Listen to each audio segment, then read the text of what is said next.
अवतार क्या होते हैं, कैसे दिखते हैं, उन्हें कैसे पहचानें, इन्हीं सब बातों को आज हम सुनेंगे स्वामी रामकृष्ण परमहंस जी की अमृतवाणी से। स्वामी रामकृष्ण कहा करते हैं, अवतार मानो ईश्वर का कर्मचारी है। जैसे जमींदार और उसका नायब।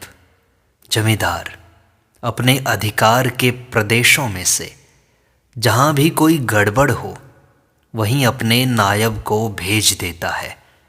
उसी प्रकार संसार में जहाँ भी धर्म हानि होने लगती है उसे दूर करने के लिए ईश्वर वहीं अपने अवतार को भेज देते हैं।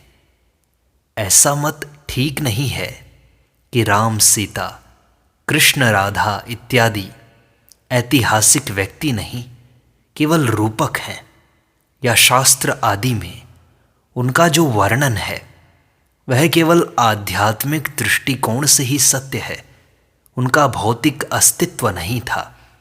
ऐसा मत ठीक नहीं है। तुम्हारी हमारी तरह वे भी रक्त मांस के बने मनुष्य ही थे, परंतु वे दिव्य स्वरूप थे। इसीलिए उनके जीवन की रूपात्मक व्याख्या भी संभव है। अवतार और ब्रह्म का संबंध मानो तरंग और समुद्र की तरह है। सभी अवतार मूलतः एक ही हैं।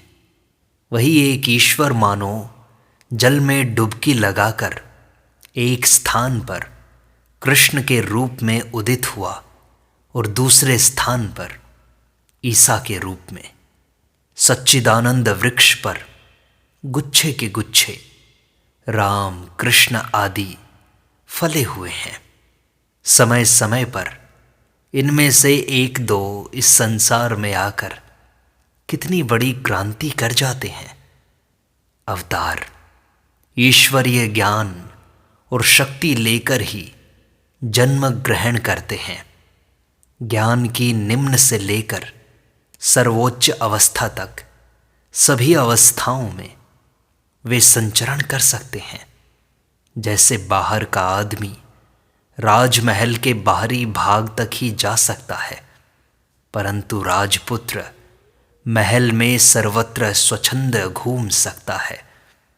अवतार पुरुषों का मैं अहंकार बड़ा सूक्ष्म होता है।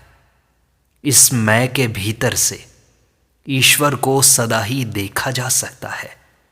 जैसे एक जन दीवार के एक ओर खड़ा है और दीवार के दोनों ओर खुले हुए विस्तीर्ण मैदान हैं। दीवार में अगर एक छेद रहे तो उसमें से दूसरी ओर का सब कुछ स्पष्ट दिखाई पड़ता है, और छेद अगर कुछ बड़ा हो तो एक ओर से दूसरी ओर आना जाना भी किया जा सकता है। अवतार पुरुषों का मैं इसी तरह छेद वाली दीवार है। दीवार के एक ओर रहने पर भी उन्हें दूसरी ओर का वह विस्तीर्ण मैदान दिखाई पड़ता है।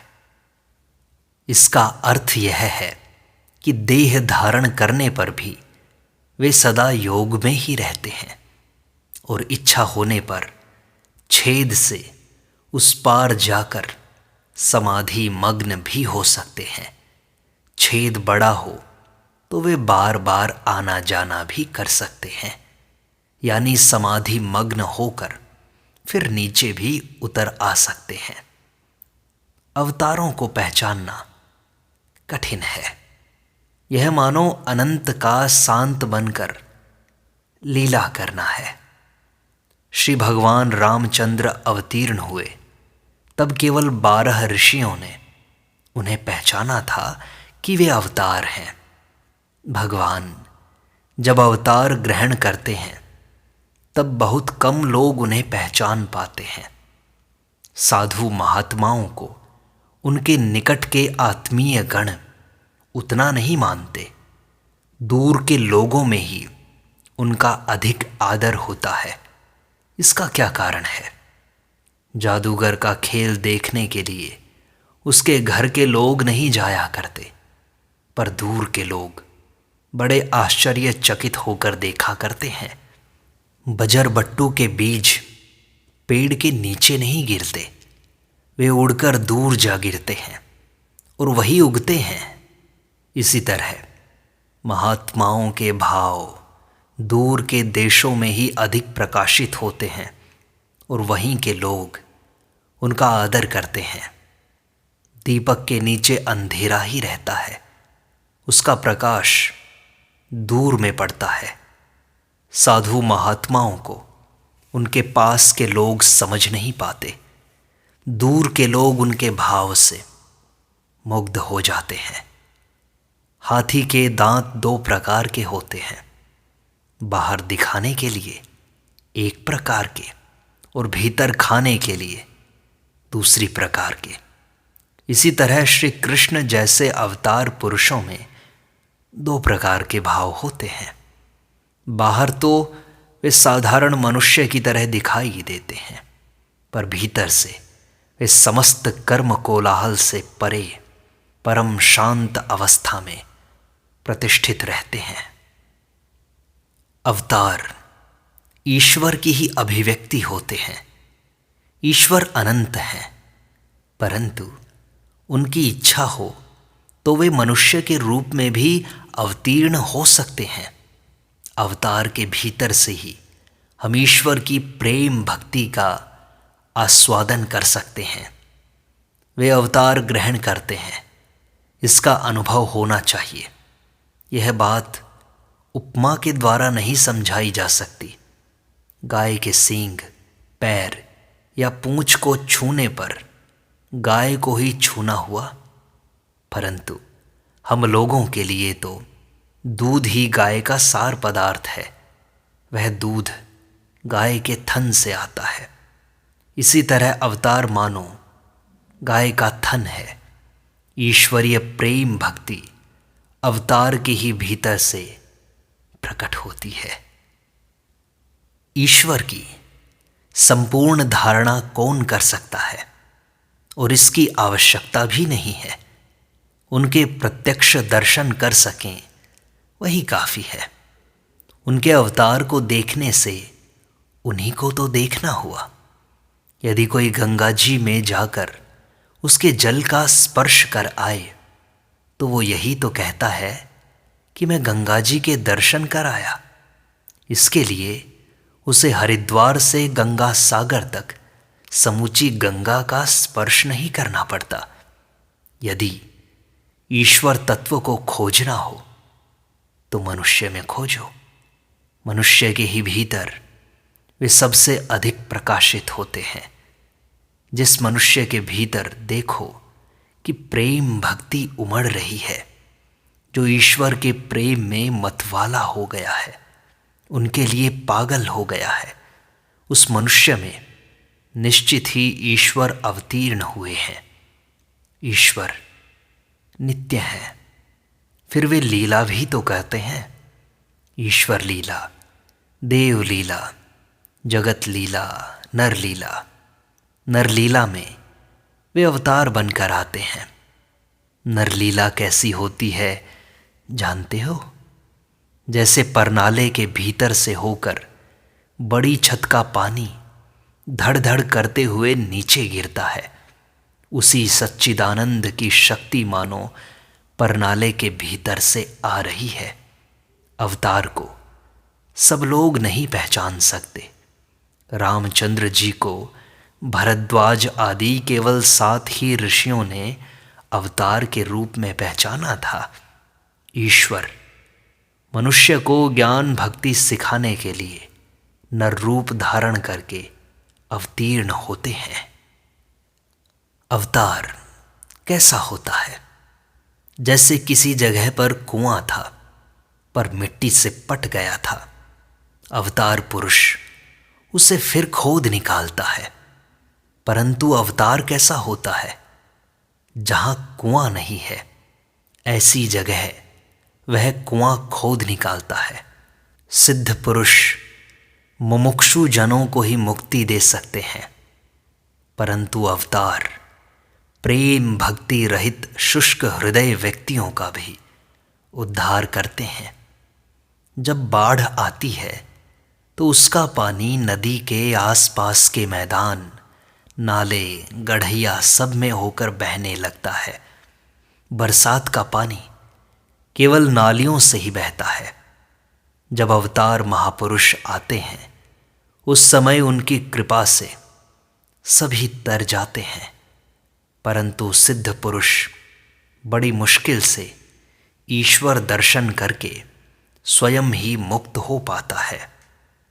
जब लकड़ी का बड़ा भारी कुंदा पानी पर बहता है तब उस पर चढ़कर कितने ही लोग आगे निकल जाते हैं। उनके वजन से वह डूबता नहीं, परंतु हल्की सी लकड़ी पर एक कौवा भी बैठे तो वह डूब जाती है। इसी प्रकार जिस समय अवतार पुरुष आते हैं उस समय उनका आश्रय ग्रहण करके कितने लोग तर जाते हैं, परंतु सिद्ध पुरुष काफी श्रम करके किसी तरह स्वयं तैरता है। बड़ा जहाज खुद भी आसानी से चला जाता है और साथ ही सामान से लदी हुई बड़ी नावों और डोंगियों को भी खींच ले जाता है।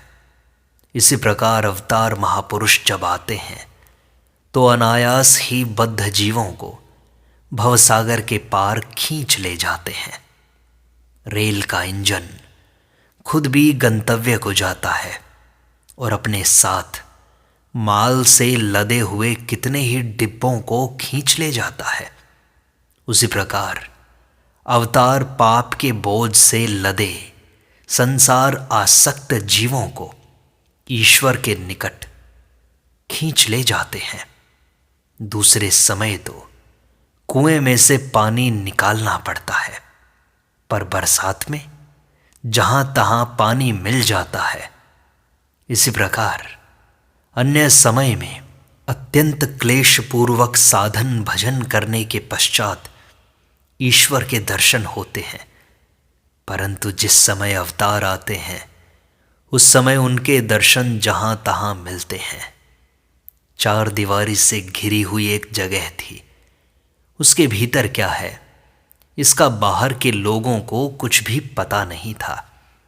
एक दिन चार जनों ने मिलकर सलाह की कि निसेनी लगाकर चार दीवारी पर चढ़कर देखा जाए कि भीतर क्या है। पहला आदमी निसेनी के सहारे दीवार पर जैसे ही चढ़ा वैसे ही हा हा करके हंसते हुए चार दीवारी के भीतर कूद पड़ा। क्या हुआ समझ न पाकर दूसरा आदमी भी दीवार पर चढ़ा और वह भी उसी प्रकार हा हा करके हंसते हुए भीतर कूद पड़ा। तीसरे आदमी का भी वही हाल हुआ। अंत में चौथा आदमी चार दीवारी पर चढ़ा। उसने देखा कि भीतर दिव्य उपभोग की वस्तुओं से भरा हुआ अपूर्व शोभामय एक उपवन है। उसके मन में उन सुंदर वस्तुओं का उपभोग करने की तीव्र कामना उठी, पर उसने उसका दमन किया और दूसरों को भी साथ लेकर उसका आनंद चखाने की इच्छा से वह नीचे वापस उतर आया तथा जो भी दिखाई पड़ता उसी को उस जगह के बारे में बताने लगता। ब्रह्म वस्तु इसी उपवन की तरह है। जो उसे एक बार देख लेता है वही आनंद मग्न होकर उसमें विलीन हो जाता है, परंतु जो विशेष शक्तिमान महापुरुष होते हैं वे ब्रह्म दर्शन के पश्चात वापस आकर लोगों को उसकी खबर बताते हैं और दूसरों को साथ लेकर उस ब्रह्मानंद में निमग्न होते हैं। एक तरह का अनारदाना होता है जो जलते समय थोड़ी देर एक प्रकार की फुलझड़ियाँ बिखेरता है, फिर कुछ देर दूसरे प्रकार की, थोड़ी देर बाद उसमें से एक किस्म के फूल झड़ने लगते हैं। इस प्रकार रंग बिरंगी फुलझड़ियों का निकलना मानो बंद ही नहीं होता। यह ईश्वर कोटि अवतार आदि का दृष्टांत है। एक दूसरे किस्म का अनार होता है जो आग लगते ही थोड़ा सा जलकर फुस से फूट जाता है। इसी प्रकार जीव कोटि के साधकों को बहुत साधना करने के पश्चात किसी तरह समाधि तो हो जाती है, परंतु समाधि के बाद वे लौट नहीं पाते।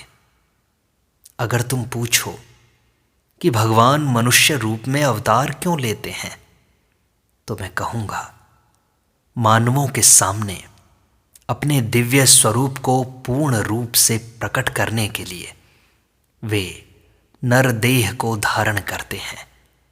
नरदेह के भीतर से ही उनकी वाणी सुनी जा सकती है, उनकी लीला देखी जा सकती है।